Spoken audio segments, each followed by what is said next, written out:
Magugulatin ka ba? Magandang araw ng Martes, kapanalig. Kapistahan po ngayon ni Santo Papa Juan Pablo II.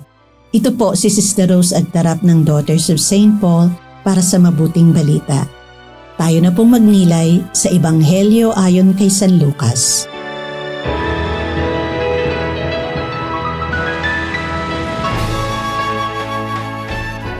Sinabi ni Jesus sa kanyang mga alagad, "Maghintay kayong bihis at handang maglingkod, na may nakasinding mga lampara. Maging tulad kayo ng mga taong naghihintay sa kanilang Panginoon. Pauwi siya mula sa kasalan, at agad nilang mabubuksan ang pinto pagdating niya at pagkatok. Mapalad ang mga lingkod na iyon na matatagpo ang naghihintay sa Panginoon pagdating niya. Maniwala kayo sa akin. Isusuot niya ang damit pantrabaho at pauupuin sila sa hapag, at isa-isa silang pagsisilbihan. Dumating man siya sa hating gabi o madaling araw, at matagpuan niya silang ganito. Mapalad ang mga iyon."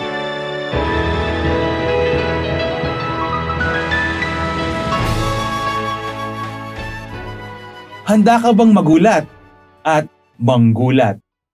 Nakakatawa mang isipin pero sadyang bahagi ng pagsunod sa Diyos ang gulatan. Sa ating mabuting balita ngayong araw, pinapakita ang kahalagahan ng pagiging handa sa muling pagdating ng Diyos. Ang problema, wala namang nakakaalam kung kailan o paano o saan ito mangyayari. At walang saysay na subukang alamin ito, kahit na maraming pinipilit itong hulaan. Ang paalaala sa atin ay maging handa na lamang sa lahat ng pagkakataon at sitwasyon para sa pagbabalik ng ating manliligtas. May dalawang bagay tayong dapat pagtuunan ng pansin para magawa ito. Una, piliing magmahal sa lahat ng pagkakataon. At alam nyo, ang pagmamahal ay kakayahang manggulat. Oo, manggulat. Dahil pag nagmamahal tayo, nagiging kagulat-gulat ang ating mga kayang gawin. Pansinin ninyo, kapag tayo ay tunay na nagmamahal, humahaba ang ating pasensya, lumalawak ang ating pakialam at malasakit, at lumalalim ang ating pagbibigay ng ating sarili para sa ating kapwa. Walang makakapigil sa mga kayang gawin ng isang tao alang-alang sa pag-ibig.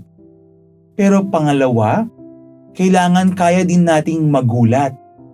Kapansin-pansin sa ating mabuting balita ang gagawin ng Panginoon sa kanyang pagdating. Hindi ang maghari-harian, kung hindi ang maglingkod. Magpapakaalipin siya. Abay, kagulat-gulat naman talaga yon. At sa una ay talagang mahirap tanggapin.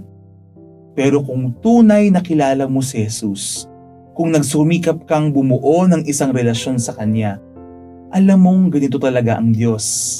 Ang nais niya ay mahalin at tulungan tayo. Ang unahin tayo bago ang kanyang sarili.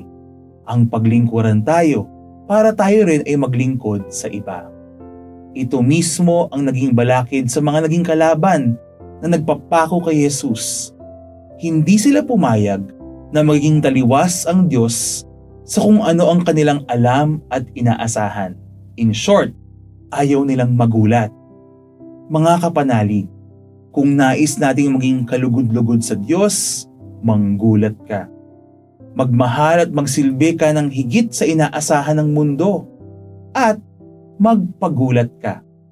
Dahil ang pag-ibig ng Diyos ay hindi na ikakahon o nalilimatahan. Ang mahalaga ay tanggapin natin ito. Magpamahal tayo sa Diyos para magawa din natin magmahal ng iba. Amen.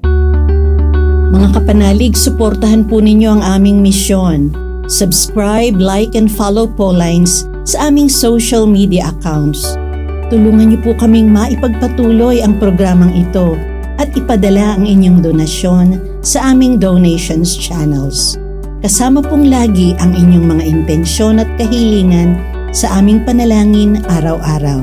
Ito pong muli si Sister Rose na nag-aanyaya sa inyong manalangin sa ating mahal na Inang Maria. O mahal na Birhen ng Santo Rosario, pakinggan mo po ang aming mga kahilingan. Sa bawat panalangin namin sa mga butil ng Santo Rosario, madama nawa namin ang iyong makainang pagmamahal at pag-aaruga. Inilalapit po namin sa iyo ang aming kahinaan, kasalanan at kakulangan, ang aming mga suliranin, sakit at kalumbayan. Umaasang ang lahat ay idudulog mo sa iyong anak na si Jesus. Ipagkaloob mo nawa sa amin ang kapayapaan, katarungan at kasaganaan. Amen.